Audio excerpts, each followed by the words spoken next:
Hello, welcome to the Sharing Studio. My name is Eileen Trestain. Please join me and my friends as we share our sewing and crafting skills with you in the Sharing Studio.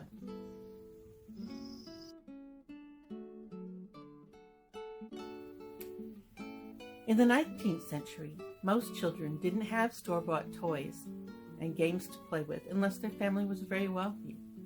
More frequently, they have to be imaginative, creative, and use the materials that they had at hand. They may have gone and seen something in the store and gone home and recreated their own version. One of those things that they could have made is something called endless journey cards or endless story cards. They have a lot of names. And basically, they're a small card with an art composition and having several cards in the set, each one having the same horizon line. They were originally developed by a man named Jean-Paul Brice in 1823 in France. He called his version a tableau polyoptique. The following year, in England, a man named John Clark designed his own set. He called his Myriorama cards, which is a combination of words, myriad, meaning many, and panorama, meaning a long scene. In the subsequent years, several artists also produced similar types. You can today purchase these cards online or at gift shops. This version was made in the 1830s in Leipzig. You can also find them online in very different designs. Italian ruins, Middle Eastern journeys, the English countryside. They were originally used to train art compositions and then produced and used as storytelling prompts. So the first person would play a card and tell the beginning of a story. The next person would add a card and so on. They're also sometimes used by authors to help them develop a storyline before they write their book. I'm going to show how to make your own Myriorama cards or endless story cards. As a historical reenactor, I could use the reproduction ones I can purchase and demonstrate the toy or game, but I can also use ones I make myself to tell the story that I want to tell about the character I portray. So, let's make our own endless story cards.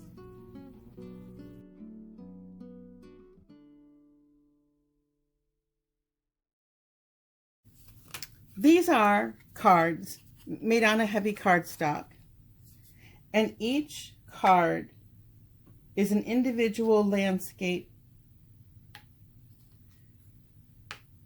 and there's between 18 and 20 some cards that are used for this game.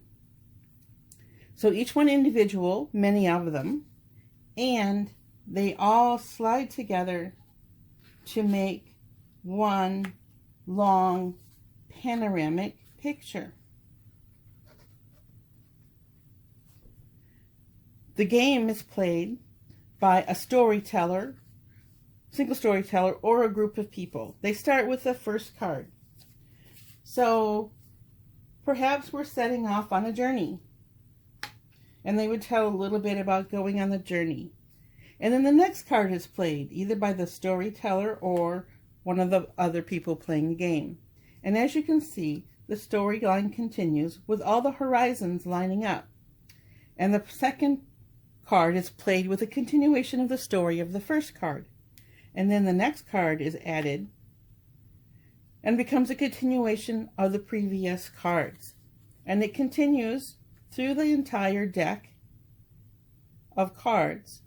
And if you want the story to be longer, you save the last couple of cards, pick up all of these, reshuffle them, and start again with your long panorama.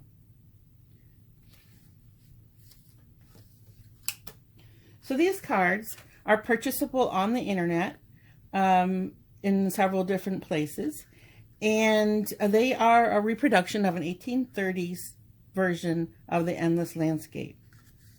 And it has 24, I believe, cards in the box. I live in the Pacific Northwest, however, and we get lots of rain, and we've lost several sets of these cards because the box and the cards have gotten wet. But once the box is gone, then it's hard to keep them more contained. So I would like to make mine in a wooden box. I have found these boxes at local craft stores. Here are 3 versions that might work. This one has a magnet that holds the box closed. Sometimes not as stable as one might wish. And then I want to know the inside dimensions of the box, not the outside. I need to know what the cards will fit in.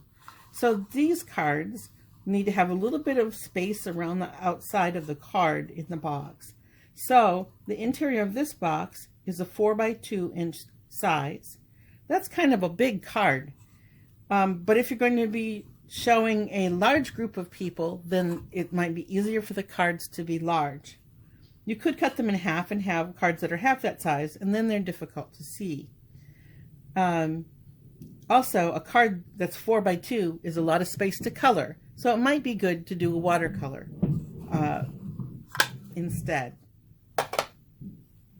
This is a different kind of box. It has a flip top with a hinge on the ends, and this particular one I checked to make sure he closes securely, because a lot of them don't. They're a little looser than this. So a secure closure is a good thing. It also has a little thumb catch so that you can easily open it. This one is 3 1/4 by 1 3/4 on the inside, with a little bit of play at the end so that I have room for my cards to move around a little. That looks like a pretty good box. I also like this one. This one is a matchbox type, where it has an outer case and an inner tray that holds your cards. So a good size for this one is 3 1/2 by 1 3/4. That gives me a little bit of play on either end. But I decided I would like an easier measurement to work with for drawing my cards. So I'm going to make my cards 3 by 1 3/4. That's my choice, to make them a little smaller. I've also glued a piece of ribbon onto the bottom of this box, but not the whole piece of the ribbon, just the center portion, so that when I put my cards in there, I can easily pull the ribbon and lift the cards up for me to get them. This is a historic method of putting things in boxes from the 19th century to make them easy to get out without damaging them. And then you tuck the ends of the ribbon in and you slide it back into the box. He slides a bit much, doesn't he, at the end? Well, I have a remedy for that.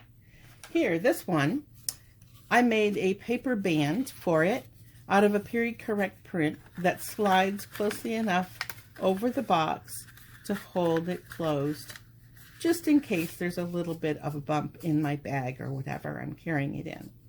And it needs to be loose enough to slide onto the box, yet tight enough to stay in place. I can do that by making my own band to go on my box. Use a little glue stick on the ends, making sure you catch the corners so that it's going to stay on the box tight enough like that one. I have to make the band go this way around this box because it opens this way, and around this way for the one that flips open. Next, I'm going to need some kind of cardstock. So I bought cardstock from the craft store, or you can get it from an office supply store. This has a pretty smooth surface to it, so your colors as they go on will be very smooth. I'm also working on one that's on watercolor paper, has a more rough texture to it, So it picks up the color from my pencils, but it's not as smoothly colored as this one will be. I'm going to need a ruler that fits my paper. I'm going to need a mechanical pencil. I use mechanical pencils a lot because if the tip breaks off of my lead, I still have a thin lead to work with. I don't have to continually sharpen my pencil.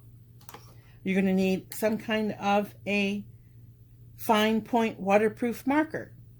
I usually use sepia brown, but I'm going to use black today so you can see it. You may want to have colored pencils here. Mine was a really nice set. Some of them that are less expensive and less fine lead. Maybe a more waxy lead. But any kind of colored pencil will work for what you want it to do. Also, you could choose, instead of using colored pencils, you might use watercolor paint instead of pencils. You may want a blending pencil like this one to help to smooth out the color merges of your pencils, or a Tortillon. That works pretty well too. Then I have a couple of different kinds of erasers here. Don't use a pink one. They don't work very well for cleaning up all this lead. But the kinds I have here are a rubber eraser. This one leaves a lot of residue behind. You have to sweep it off a lot. If you're going to use a white eraser, I tend to like these a lot these days. Always use the part that's white. Clean off any smudges on it before you erase or try to erase, because that will just transfer the lead back to your paper if you don't use a white part. And then there's these gum erasers. They come in wrapped in a package like this, but you don't just use it with a package like that. What you do with those erasers is you have to work them. So you pull off a piece and then you work that piece. As it warms up, it gets stickier and picks up the lead better. As you can see here, it's getting softer. So these work really well too. I like those. And then you're also going to need a pair of sharp scissors or other cutting instrument that's going to cut your paper at the end. So what I'm going to do, remember my piece is going to be 3 by 1 3/4 for my cards. So that doesn't work out evenly on this particular piece of paper, but that's okay with me. I'm going to have a little bit of waste, but it won't be too bad. So I'm going to make myself a border on 3 sides with a ruler. I don't care what size my border is, as long as my lines are straight, even, and square at the corners. So I can use the edge of my paper to give me my clean border. Then I'm going to measure across from left to right the width of my cards, which is 1 3/4. So I'm going to mark there and there. So I have 1 inch and 3/4 inches. Then I'm going to draw my line this way. And I'm going to do this pretty quickly, I hope, and not make any mistakes. That would be good. 1 3/4, 1 3/4. My lines are going to be straight. Yes. I use my ruler to make sure that my lines are straight across the page. 1 3/4. 1 3/4.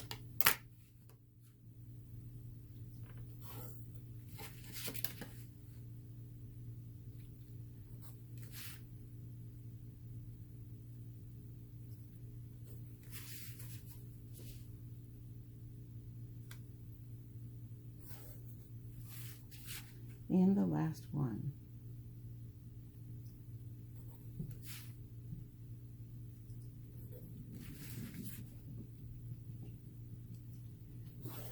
So I have 5 across. Then I'm going to measure. My cards are 3 inches high, right? There. And 3 inches there. 1, 2, 3. Then I'm going to draw my line across this way. And then I'm going to measure again 3 inches down. 1, 2, 3 from the center line there.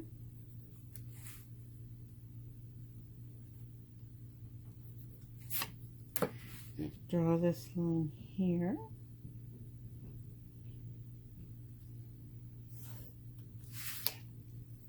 So I end up with 10 cards of the desired size.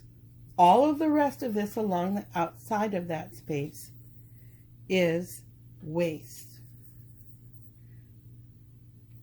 including that little bit there. So that is waste. I don't mind having this waste. I put this border here because when I'm going to color, then I want to be able to color all the way to the edges of my cards and not have to stop at the edge. I want it to merge all the way across. So our border is a good thing. So if you look at these again, you can see that they all line up and all of them have a horizon line that matches the next one over.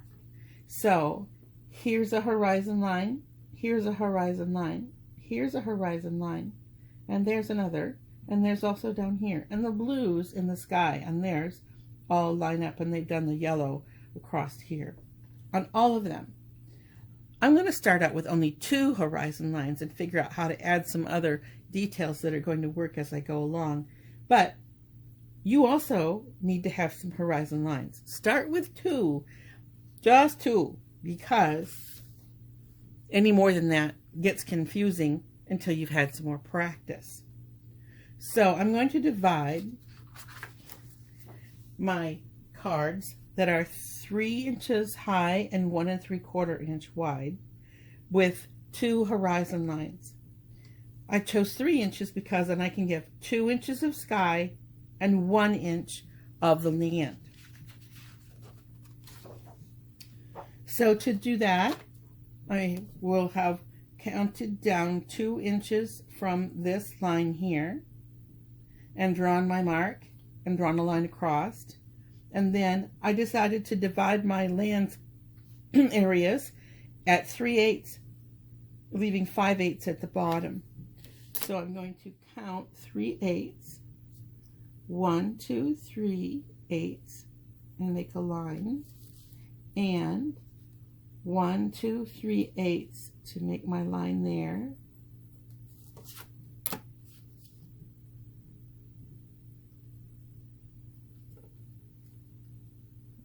So it doesn't slide. So now I have my cards ready for drawing. So as you can tell from these, each one is its individual landscape picture. It is complete within the card. So when you're going to draw mountains or rocks or whatever, if you want that to be high, I'm going to do a mountain here. It has to come down and meet here at this line. All of my upper design has to meet at this line here. I can start in the middle of the card and go up, but it comes back down to meet at this line. So I can build myself a mountain range here by staying within the card, but meeting that line. I can also bring a mountain up from here as long as he stops before he hits this one. I can make a valley by going below the line and coloring in my sky here later on. And I can also make the ocean by coloring it in with a lake and then building up again on the other side. If I'm going to do a tree or a forest, I have to remember that my trees have to be placed here inside the card's size and shape. And I can give it a little hill to stand on. I can do myself a pine tree here so he has a center line and some branches. Remember, doesn't stand out in the air. He's got to have something to sit upon. And this works for my pine tree, but I can't put a tree here because on the next card over, there won't be one to match up with it. I can do an assortment of little rocks or any other image that strikes my fancy, as long as I have them matching on the other side. Here, this won't work because of this line, unless every one of my cards has the same. So here I'm showing you successful and unsuccessful. These are not successful. They cross over the line. Even though the mountains here line up here, the trees do not. So this could still be a good card. This one won't be. And this one is also contained within one single card. After you have drawn your motif that you're going to use, then you would come back with your marker. Again, remember I use brown. You're going to then go over these basic lines with your marker and add more details if you desire with your marker. Then when that is dried, then you're going to come back with your eraser and remove the pencil lines, leaving just the marker. So that's what I've done here. So talking about the skies a bit, you can do all kinds of different kinds of clouds in each one.